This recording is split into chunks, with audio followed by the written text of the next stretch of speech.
ఖమ్మం జిల్లాలో 10 ఏళ్ల చిన్నారి తన కరాటే పంచులతో ముచ్చెమటలు పట్టిస్తోంది. రింగులో దిగిన ప్రతిసారి ఫస్ట్ ప్రైజ్ గెలుస్తోంది. తండ్రి ట్రైనర్ గా మారి చిన్నారిని తీర్చిదిద్దుతున్నాడు. తన కలగా మిగిలిపోకుండా కూతురును కరాటేతో ప్రోత్సహిస్తున్నారు.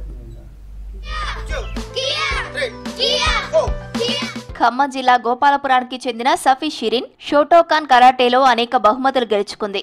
షిరిన్ తండ్రి స్వతహాగా కరాటే ట్రైనర్ కావడంతో షిరిన్ కు 6 ఏళ్ల నుంచే శిక్షణ మొదలుపెట్టాడు.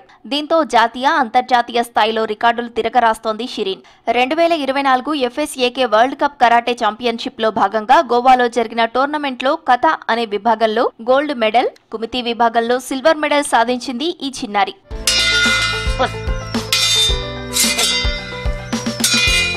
2023లో జరిగిన నేషనల్ కరాటే ఛాంపియన్షిప్ ద్వారా 3 టోర్నమెంట్లలో స్టేట్ లెవెల్ ఛాంపియన్షిప్ సాధించింది సిరిన్. 5 నేషనల్ కరాటే ఛాంపియన్షిప్ లో టోర్నమెంట్స్ లో పాల్గొని స్టేట్ లెవెల్ కరాటే ఛాంపియన్షిప్ గెలుచుకుంది. 3 టోర్నమెంట్లలో ప్రథమ స్థానాన్ని సొంతం చేసుకుంది.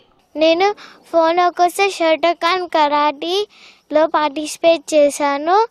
నాకు కటాలో గోల్డ్ మెడల్ వచ్చింది, కుమితిలో సిల్వర్ మెడల్ వచ్చింది. నాకు కరాటీ అంటే ఎంతో ఇష్టం.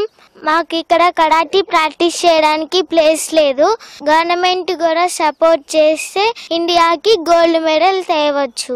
అంతర్జాతీయ స్థాయిలో మెడల్స్ సాధించాలంటే చాలా కష్టపడాలంటున్నారు సిరిన్ తండ్రి అజహార్. గోవాలో జరిగిన కాంపిటీషన్ లో అంతర్జాతీయ స్థాయిలో పాల్గొన్న క్రీడాకారులను సిరిన్ ఓడించిందన్నారు. రానున్న రోజుల్లో తన కూతురు మరిన్ని విజయాలను సాధిస్తుందని ఆశాభావం వ్యక్తం చేశారు. ఫోనోకోష్ వాళ్ళది వరల్డ్ కప్ అనేది ఇంటర్నేషనల్ వరల్డ్ కప్ జరిగింది.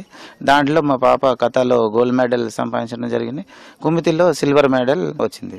ఇంకా బాగా ప్రాక్టీస్ చేసి అవుట్ ఆఫ్ కంట్రీలో నెక్స్ట్ ఇయర్ కూడా ఉంది టోర్నమెంట్. దాంట్లో పార్టిసిపేట్ చేసి గోల్డ్ మెడల్ తేవాలని తన ఆశ, నా ఆశ కూడా.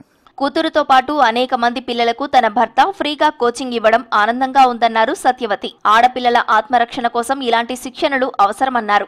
మా పాప ఎన్నో మెడల్స్ సాధించాలని, ఇంకా తన గొప్ప పేరు మంచి స్థాయిలో ఉండాలని, అంతేకాకుండా మా సారు ఫ్రీ శిక్షణ ఇస్తున్నారు ఇక్కడ ఆడపిల్లలకి.